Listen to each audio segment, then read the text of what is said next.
Okay, and Sam Reeves asks, will the music be more orchestral or contemporary throughout the game? Yeah, absolutely. It's I think it's one of the lessons we learned on Anniversary that we really a lot of the great feedback we got from the forums and through playtesting and through reviews was that people really enjoyed the orchestral score. So this one is purely orchestral. There's no beats, no rhythmic elements like we saw on Legend. The Tomb Raider asks, will the music be playing during levels? So I guess will there be a constant soundtrack, or will it be connected to events and stuff like that? Yeah, one of the great advantages of being a supervisor and the capacity I have is that I could pay more attention to detail in terms of how we are using music fragments in the game. I'm sure some people are aware of that. We invented a methodology called microscoring, which is essentially about breaking a score down to its tiniest components. So in this game, I think we've taken that to a new level. You have way more small scores that are not loopable, which means they only play one time, that are triggered on specific events. And I think people will see that there's going to be more fragmented type of music placed all over the game, but it's not going to be the constant music that it was in Legend, for example. So it's probably more in the direction of Anniversary, but with even more musical fragments to complement the play experience. How closely do you follow the development of the game when you're producing the music? We follow it very closely. We have, with the audio group, we have a daily. Every day we actually play through the game and we discuss it as a group.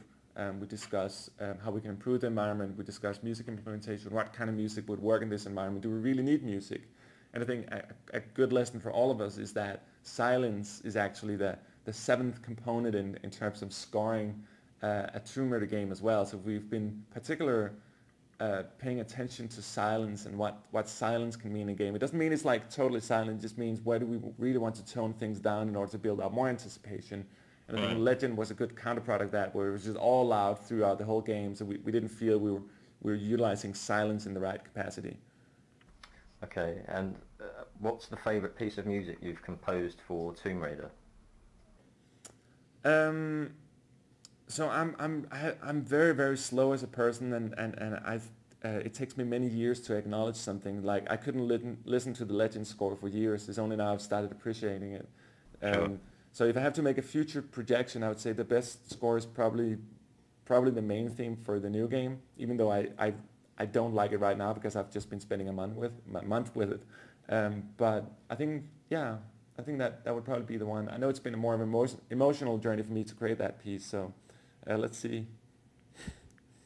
And what's the toughest thing about making music for Tomb Raider?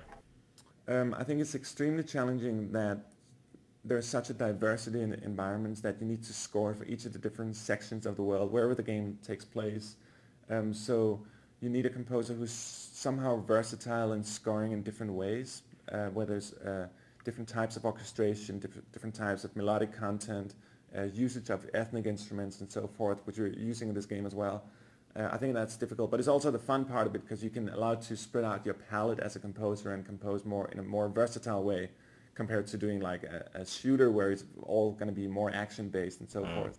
What's your one favourite thing for you about producing the music for Lara and for Tomb Raider? I think it's an amazing opportunity to express the game in a new way. When I say express, I mean it's amazing to see when you have the game without any audio on it, how audio breathes life into the game. There's that breath of life really makes the game come alive just with sound. And then when you add music to it, there's a whole emotional dimension going into the game. And I love when we put music in there and we see how it comes alive. A good example for people to test this out is if you're watching a commercial and you shut down the audio on your television, the commercial totally loses its purpose. It's kind of the same thing with a game. So when we put audio in the game and music in particular, I think we see new layers of emotion happening in the game, which is of great joy. We're short on time. Is there one thing you'd like to say to all the Tomb Raider fans about the Tomb Raider Underworld theme, and then they can go and listen to it on the site?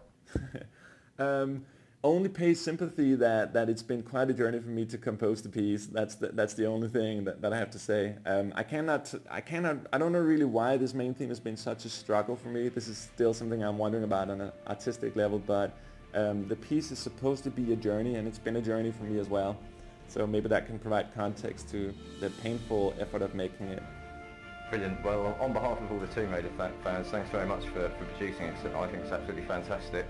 Thank you. And if anyone hasn't heard it yet, it's on tombRaider.com, so go and have a listen now. Thanks very much, Trolls, and look forward to hearing the rest of the game. Absolutely. Take care.